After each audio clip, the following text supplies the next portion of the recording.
We have 50 minutes left, and I want to hear 50 people speak, including our speakers up here.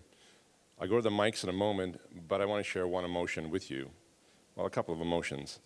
I do feel empowered when I come to Globe always. But then sometime when I'm on the plane or back in my office, I get two other emotions. One is anger, and the other is sadness. I feel anger that I'm not doing enough to get to where we need to go, and sadness that we're not moving there fast enough. But you can channel that in different ways. And I'm asking you and inviting you right now to channel that passionately. Yes, there are strictures that you have to operate with. I'm an unabashed believer in business and enterprise, and I believe we can have a major role in building the green economy, in fact, a critical role that we need to build. But we'd like to know now, and I turn it to you, there are mics out there, what is your passion that you want to try to do differently? And don't speak to the panel, speak to the 600 people in this audience, because it is a town hall. And if you are speaking to the panel, and panelists, I'd like one or two panelists to comment. I don't want someone to say, I would like the whole panel to comment. No, it's a town hall. So our mics are open, and I'm just going to stay completely quiet, and the first person goes there.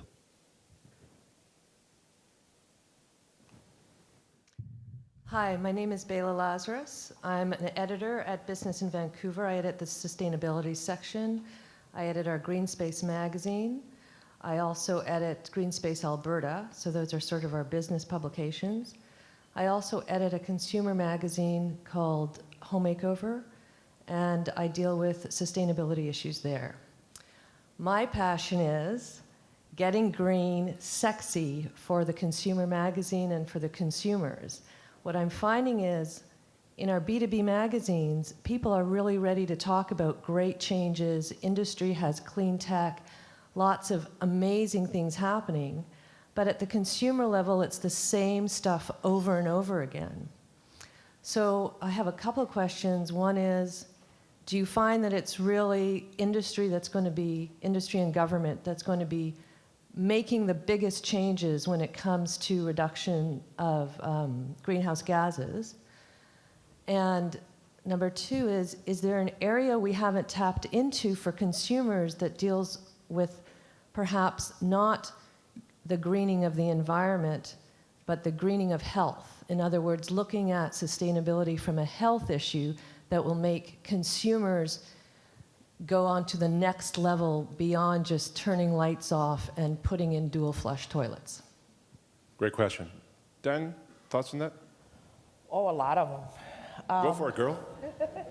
I guess to respond to what you said, and it's almost like a perfect commercial for Epic, which is coming up. And I do think one of the things that's powerful about a convening like Epic, which is the 28th through the 30th of May, here in Vancouver, and also sponsored by Globe, is it's very seriously, there is that gap. You know, I mean, we're sitting here in this room, and I can't resist the commercial. This is Interface carpet. We also have a residential product. But it's, how do you get consumers to not think that, oh, okay, I've got the perfect example. I remember in 1980 something, or in the early 80s, this lovely lady who was in her 70s at the time, we were talking, and I've always been doing green stuff, so she said, well, Diane, I'd love to use it, but it's just so brown and it's so ugly. You know, if they would just bleach it white, she was talking about paper, and you realize that there's this gap, and there's a lag still in the mentality of the public. So part of it is the responsibility of producers to produce products that are ecologically sound, but are also in a way that you don't have to say, oh, I'm going to pick the green option. I'm just going to pick the best product. And the greenness of it is baked or built into the process. The last little point, what you have said about the health component is so critical, and it's near and dear to my heart. Somewhere in the early part of the last century, we separated out environment for health. As it happens, my grandfather first started practicing medicine in 1917. I never really got to know him, but as a kid reading his notebooks, he talked about in Dallas, Texas, a school, C.F. Carr, that was next door to a lead smelter. Those kids spent 9 months of the year, 8 hours plus a day, in a setting with no buffer between their school, the playground, and this lead smelter. And he tracked the pulmonary diseases that those children had. We have got to bring a different mindset to how important it is. Nicholas was talking about this in terms of when you make the comment, you can't make those products in a sweatshop. This is part of that breaking down of the silos and putting all of the cost in. I mean, it's like 20 years, 30 years, 40 years of our work is all in this conversation all at once. And so you've tapped into it, but part of what it's got to be is your work in terms of bringing that information to consumer level, and your work over there in terms of what you're doing in making those products, and your work over there as a brand new civil servant who has an opportunity to put in some measure of incentive or preference for the greener product and know about it, and your work over there. And so it's all of those pieces. And we get this bigger vision, and we get on with it. Thank you. John. Should go It on will. mic 5, please. Hello, hello, hello. Ladies and gentlemen, I'm an international environment consultant, worked in 40 countries. And the word that rings through from this discussion so far is inclusive. Take a look at the map behind the panel. There are 3 continents there that are not really involved here. And unless we can include the poor, the middle class, and the wealthy people there, we're not going to get anywhere. I'm working in Eastern Europe and mid-Asia now, adapting agriculture to climate change.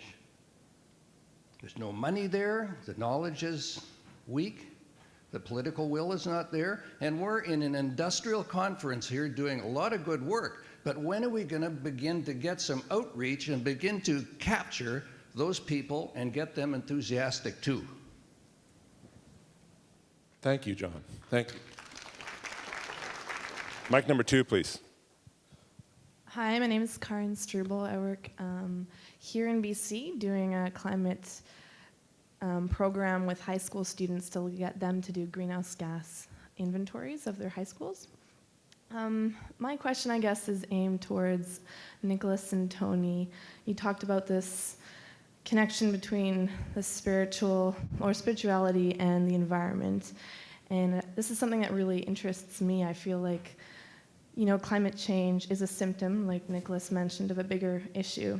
And I feel that bigger issue is this disconnect that society has with the environment. And I'd like to note here that, many First Nations languages don't even have a word for the environment because they acknowledge that we are a part of the environment, we're not separate from it. So if one or both of you could briefly comment on how you think we could start to reconnect, I suppose.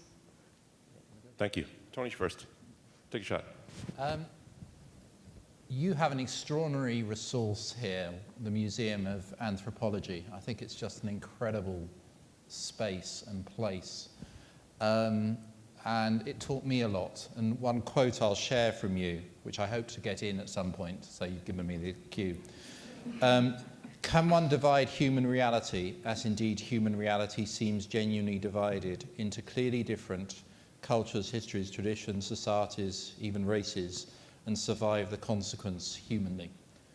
There's something that we've been around for thousands of years, but we're judging how we respond to this situation and the choices we face through mindsets that we've really only developed in the last 50. Management, the whole kind of system of industrial production is a very, very recent phenomenon. And I'm not saying that doesn't have great strengths and great assets, but to base the future of our species and our planet and other species on everything we've just learnt, and to forget everything we've unlearnt and have put to one side just seems a huge mistake. And I'm sorry I'm in quote mode, but I kind of go while I've got the opportunity. The best thing I've read on this is from somebody that Dianne and I know, Professor C.S. P. King. My hope is that the 21st century will bring greater equity through the unity of East and West, as well as the 3 unities of ego and eco, of yin and yang, and of soft and hard power, and that action and knowledge will combine so that all of us learn by doing and do by learning. We should all act global and think sustainable. And the thing in that is, if you meet CS, he is Yoda. I mean, Yoda lives, he exists on this planet, and he's given shape and form in this incredible guy. And we think in terms of consumers, we think in terms of citizens, we think in terms of business leaders. We're people. We're people with consciousness. We're people with a consciousness that has great potential, where things should be in the service of achieving that potential, not to fulfill the gnawing gap of our aches and our desires that aren't yet fulfilled. And just, I kind of close on this to sort of weave it back to the consumer point from earlier.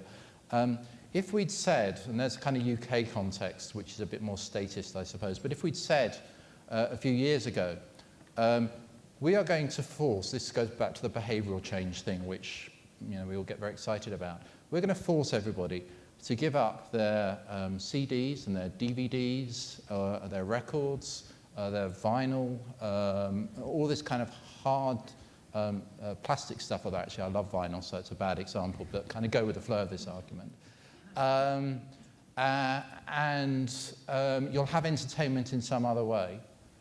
People would have just rejected that because we like what we've got and we like the form in which we take it. And yet most people have now voluntarily and happily dumped that stuff onto digital platforms because it's cooler and because it's better and because it's sexy.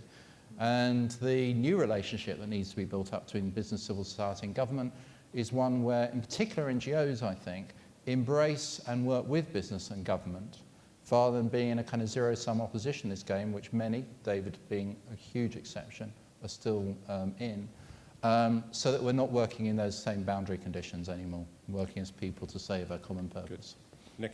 Yep, I'll make 3 quick points because I think there's a lot of interesting things out there. I think the first one is, as a white, middle-class, middle-aged male, I need to say, which is people of my descent have run the roost for about 500 years on this planet. And there's a sort of, we're not racists or anything anymore, but there's this implicit assumption that we'll continue to rule the roost and there'll be a few new honorary members of the club. And I think that game's over. And we have to be aware that while we, in our European ancestry, have lots to offer still, there are lots of other cultures that are going to bring something to the table. And I think that the respect for cultural diversity, particularly indigenous peoples, is probably the #1 barometer for me of whether we're on a pathway to sustainability. Second, I think we talk about human genome or the internet or so on as the great breakthroughs. I think the greatest breakthrough right now is in interpersonal neurobiology. Now, what the heck does that mean?